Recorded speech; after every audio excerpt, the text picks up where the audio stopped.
हमारा स्कूल ये एक ऐसा कैद खाना था जहाँ के नियम कायदे कानून कुछ अलग होते थे। इस जेल के कैदी डेली अपने घर से बस्ता टांग के यहाँ पे आते हैं दिहाड़ी करने। कई माँ बाप उनके बच्चों को खुद इस जेल में फेंक के जाते हैं ताकि उनका बच्चा जिंदगी में एक सक्सेसफुल दिहाड़ बन सके। दरिंदे रोक दे बच्चा। मैं अपनी दिहाड़ी करने वैन से जाता था। हमारी वैन वाले ड्राइवर का नाम था भैया जी और उसकी वैन का नाम था मैजिक, जिसका हर दूसरे दिन टायर पंचर हो जाता था। बच्चे लोग स्कूल जाके पढ़ना सीखे ना सीखे टायर पंचर बनाना जरूर सीख जाते थे।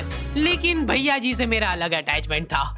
उनसे मेरे को दिल से नफरत थी। ये आदमी सुबह 5 बजे आके मेरे घर के सामने हॉर्न बजाता था। अरे भैयू, ओए भैयू, जल्दी से तैयार हो जा बेटा, 5 मिनट में निकलना है फटाफट। 9 बजे का स्कूल है यार हमारा। लेकिन ये आदमी सुबह सबसे पहले आके मेरे को लेता था। उसके बाद हम 3-4 घंटे पूरे शहर भ्रमण पे निकलते थे। शहर के पूरे आखिरी कोने से बच्चे ले लेके आता था ये आदमी। जहाँ पे वैन जा भी नहीं सकती उधर कूदा कूदा के ले जाता था ये, और फिर टायर पंचर हो जाते थे। शाम पड़े वापस से हमको घर घर छोड़ के आता था ये। जिंदगी बर्बाद कर दी थी भैया जी ने मेरी। सबसे पहले लेते थे और सबसे आखिर में छोड़ते थे। लेकिन मैं फिर भी उसी वैन में जाता था क्योंकि चमेली भी हमारी वैन में ही आती थी। और बात यह है कि वो मेरे पास ही बैठती थी, मतलब मजबूरन। उसके पास और कोई ऑप्शन ही नहीं बचता था और मैं बचाता भी नहीं था। मैं घर पे जाते से जो 2-3 घंटे मेरे को सोने के लिए मिलते थे उसमें सोता नहीं था और मैं प्लानिंग करता था कि कैसे चमेली सिर्फ मेरे पास बैठे। चमेली सबसे आखिर में आती थी और मैं सबसे पहले सुनसान वैन में चढ़ के बस्ता अपने पास में रख के और फसर के सो जाता था। बाकी सारे बच्चे अपना बस्ता गोदी में रखते थे क्योंकि तुम्हारे बाप की वैन नहीं है, मतलब मेरे भी नहीं थी, पर मेरे ऊपर भैया जी को तरस आ जाता था कि बेचारा 5 बजे से आया है, तो वो सोने देते थे। अरे कैसे चला रहा है ये गाड़ी? रुक जा, गाड़ी चलाना नहीं आती क्या? देखो, आदमी इतना तभी चिढ़ता है जब उसकी जिंदगी में कोई लड़की ना हो। नहीं है ना? नहीं, मैं समझ सकता हूँ लड़की ना होने का दुख दर्द। मैं भी किसी जमाने में लड़कियों की तलाश में गली मोहल्ले भटकता था। फिर एक दिन मेरे पास से वो निकली। जैसे ही मैंने हैपन खोल के देखा उसकी आईडी मेरे फोन पे चमक रही थी। हैपन ये एक रियल लाइफ डेटिंग ऐप है। यहाँ पे तुमको वो लोग मिलेंगे जो तुम्हारे आस पड़ोस से निकले हो कभी ना कभी। 100 किलोमीटर दूर रहने वाले लोगों से बात करके फायदा ही क्या जब तुम मिल ही ना पाओ। और अगर तुम्हारी घिनौनी शक्ल देख के यहाँ पे तुमसे कोई प्यार मोहब्बत नहीं भी करता है तो तुम फ्रेंडशिप तो कर ही सकते हो फिर भी। So go and check it out happen. Link is in the description. लेकिन मैं सोता नहीं था। मैं आंख बंद करके चमेली के घर का इंतजार करता था। तो क्योंकि चमेली आखिरी में आती थी तो वैन पूरी पैक पुक है अपना बस्ता पास में रख के। एक्टिंग देखो, एक्टिंग। और जैसे ही वो आती थी, हड़बड़ाना नहीं, ऐसे टाइम पे हड़बड़ाते नहीं है कि फटाफट बैग उठाया, रख नहीं झलकना चाहिए जरासिक भी, एकदम सटल रखना है। क्या हुआ? और कहीं जगह नहीं है क्या? तेरे मुंह में मूत दूंगा मैं। अच्छा ठीक है, इधर ही बैठ जाओ। देख रहे हो एक्टिंग? देखो तुम लौंडे की। ना जाने कौन सी नशीली खट्टी मीठी खुशबू लगा के आती थी चमेली। आज तक उसकी खुशबू है मेरी नाक में। मैं वो खुशबू का पूरा मजा ले ही रहा होता हूँ, इतने में एकदम भभका बास आती जनेका से। जैसे ही मैं बाहर झांकता हूँ, मरा हुआ कुत्ता पड़ा है वहाँ पे। एक काली कार सूख करके निकली और मेरे बच्चे को मार दिया। कैसे करके निकली? शुक। ऐसे नहीं निकली थी, मैं यहीं पे खड़ा था, वो कार आई थी और जैसे ही वो बच्चा नीचे आया तब वो खड़ा, वो बच्चा चिल्लाया और फिर कार करके भाग गई। उधर कुछ बच्चे ऑटो रिक्शा से भी आते थे स्कूल। ऐसा लगता था कि पूरे स्कूल के बच्चे इस एक ऑटो रिक्शा में ठूस ठूस के ले जाता है वो। ये ऑटो वाले और भैया जी दोस्त थे और अब ये बीच सड़क पे रेसिंग लगवा रहे। इनकी गाड़ियां उबला रही है बच्चों से, फिर भी नहीं मान रहे ये लोग। नहीं जीतूंगा। स्कूल जाके वो पीछे मुलट के देख रहा है तो एक बच्चा नहीं बचा उसके ऑटो रिक्शा में। हमारे भैया जी बेचारे पीछे से उनके गिरे हुए बच्चों को उठा उठा के ला रहे थे। ये सब हरकतें करके हम लोग जैसे तैसे कैद खाना पहुंच जाते हैं। सुबह 5 बजे से निकलने के बावजूद हम लोग लेट पहुंच रहे हैं वहाँ पे पहुंच के हमने देखा कि 4 लौंडे मरे हुए पड़े हैं जिनको डॉन ने मारा है। डॉन हमारे स्कूल की इंचार्ज थी। डॉन का कद छोटा था और पेट मोटा था। और आश्चर्य की बात यह है कि समय के साथ उसकी हाइट कम हो रही थी। मतलब बड़े नहीं बड़े वो चलता है एक बार को, पर इसकी कम हो रही थी। डॉन बहुत स्ट्रगल करके कार से स्कूल आती थी खड़े होके, क्योंकि बैठ जाए तो उसको सामने की सड़क नहीं दिखती थी। वो अलग बात है, खड़े होके भी पूरा नहीं दिखता था। हर रोज 2-4 कुत्ते कुचलते हुए आती थी वो। फिर मेरे को समझ आया कि रास्ते में जो कुत्ते दिखे थे वो डॉन इस कैद खाने में छत पे बैठी रहती थी स्नाइपर लेके। कोई भी कैदी कुछ गलत गतिविधि करता हुआ दिखता था तो वहीं पे, मैडम इनकी लाश का क्या करना है? अरे ये तो आपको पता ही है। कहाँ रह गए थे यार झमू दीदी? फटाफट ये खून वून साफ करो। झमू दीदी बुलेट से स्कूल आते थे और ये अफवाह फैली हुई थी पूरे स्कूल में कि उनके घर पे मर्सिडीज भी है। लेकिन झमू दीदी हम्बल रहना पसंद करते हैं। ऐसा कहा जाता था कि ये स्कूल ऑन पेपर झमू दीदी के नाम पे ही है, पर वो हम्बल रहने के लिए यहाँ पे झाड़ू पोछा लगाती है। वैसे मैडम इन्होंने करा क्या था? गैर कानूनी पेन फाइट का सट्टा खेलते थे ये लोग क्लास में। उससे मेरे को प्रॉब्लम नहीं है, मेरे को क्यों नहीं? हाँ, हमारी क्लास में पेन फाइट का सट्टा चलता था। हमारे इधर जो लौंडा पेन फाइट में जीतता था, सामने वाले का पेन उसका हो जाता था।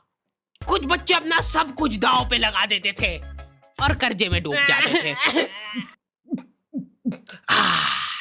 फिर भी वो लोग हार नहीं मानते थे और अपने दोस्त से पेन उधार लेके खेलते थे और वापस हार जाते थे। तो अब क्लास में कुछ बच्चों के पास पोटला भर के पेन पड़ा है और कुछ बच्चों के पास पेन ही नहीं है। पेन इस कैद खाने की करेंसी थी। जिसके पास जितने महंगे पेन वो उतना रईस। यहाँ पे ब्लैक में पेन इधर उधर होते थे। नॉर्मल लोगों के पास होते थे 5 रुपए वाले जीफी जेल, जो कि तुम एक पन्ने पे लिखोगे तो पीछे 10 पन्ने तक छप जाएगा। और उनसे भी गए बीते लोग होते थे जो 3 रुपए वाला यूज एंड थ्रो लेके आते थे और उससे भी उनकी अच्छी राइटिंग आ जाती थी। बहुत चिढ़ मचती थी यार मेरे को उनसे। और कुछ चुनिंदा रईस लोग होते थे जिनके पास होता था ट्राईमैक्स। हर बच्चे का सपना होता था कि उसके पास एक ट्राईमैक्स हो, साथ में आसपास 2-4 लड़कियां हो। मेरे को प्लीज मेरे को यहाँ पे ऑटोग्राफ दे दो। ये लो ट्राईमैक्स किंग के। ये ट्राईमैक्स क्या बात कर रही है? सही में एकदम रईस लोग ही अफोर्ड कर पाते थे ट्राईमैक्स। वो बाबड़े भी एक एक अक्षर लिख के रिफिल खोल के देखते थे। खाली हो रही है तो एक बार एक रईस बच्चे का ट्राईमैक्स चोरी हो गया। पूरे स्कूल में हाहू मच गई थी। वो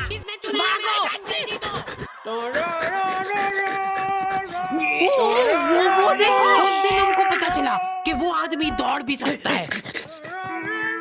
हमारे स्कूल में कुछ भी कांड हो रहा है, ये आदमी सबसे पहले दौड़ के आएगा, पूरा बैग खोल चोर, और बच्चों के बैग चेक करेगा। स्कूल वालों को भी इसकी सैलरी देते वक्त सबसे ज्यादा आखरती है। सैलरी किस चीज की? इस आदमी की शक्ल देख के ऐसा लगता था कि ये स्पोर्ट्स की आड़ में वैन वालों के साथ मिलके बच्चों की स्मगलिंग करता है। इस महान आदमी का नाम था भूषण। इसने अपनी जांग पे टैटू करा रखा था, भू अलग जांग पे, सड़ अलग जांग पे। सर कल से खो खो खेलने के लिए कितनी बजे आना है? वो तो बैग चेक करा पहले तू। इन्होंने पूरे कैद खाने के कैदियों को लाइन से खड़ा कर दिया है। पेन हमारी क्लास के बच्चे का गुमा है और पूरे स्कूल में ढूंढ रहे हैं लोग। आखिरी में पता चलता है कि वो बच्चा घर पे भूल के आ गया था उसका पेन। सॉरी बेटा, एक फेट में मुंह देगा।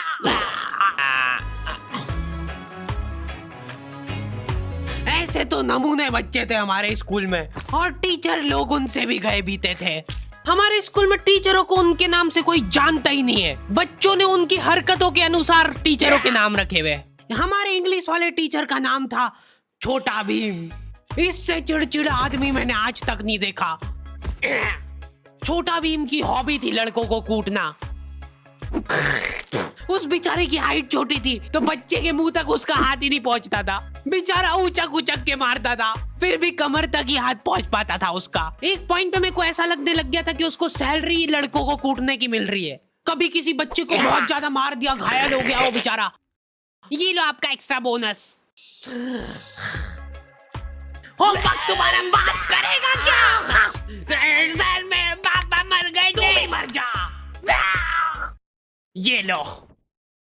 अरे वाह, नहीं चल रही, सांस तो नहीं चल रही है। हाँ कंफर्म मर चुका है ये। ओह ये लो आपका प्रमोशन हो गया है। लड़कियों से उसका अलग अटैचमेंट था। कौन सा परफ्यूम लगा के आई हो? सर थोड़ा थोड़ा दूर रहो। अरे मैं कुछ कर थोड़ी ना। भोली सी सूरत और आंखों में ठरक लेके स्कूल आ जाता था ये daily. So this means that he will jump over it and then he started ये आदमी इंग्लिश को इंग्लिश में ही ट्रांसलेट करके चल जाता था हमारी नंगी आंखों के सामने।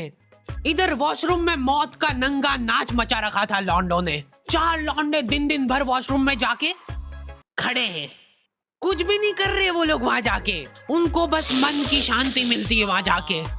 अगले दिन उन चारों ने प्लानिंग करी, कुछ तो प्रोडक्टिव करते यार वहां जाके। अगले दिन वो सब पानी की बोतल लेके गए। अब वो पानी पी पी के हाथों हाथ मूत रहे हैं। और ये टीचर लोगों को प्रॉब्लम क्या है, बच्चे अगर वॉशरूम जा रहे हैं तो एक गया है तो अभी दूसरा नहीं जा सकता है। क्यों?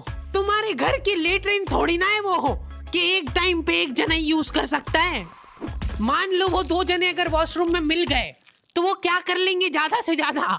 भाई यहाँ का बल्ब निकाल लेते हैं ना। हाँ निकाल लो, फीस भरी है अपन ने। लॉन्डो को ऐसा लग रहा है कि इन्होंने फीस भर के पूरा स्कूल खरीद लिया है। 10 लॉन्डे कॉरिडोर में छाती चौड़ी करके चल रहे हैं प्रिंसिपल के सामने। प्रिंसिपल को इग्नोर कर रहे हैं ये लोग।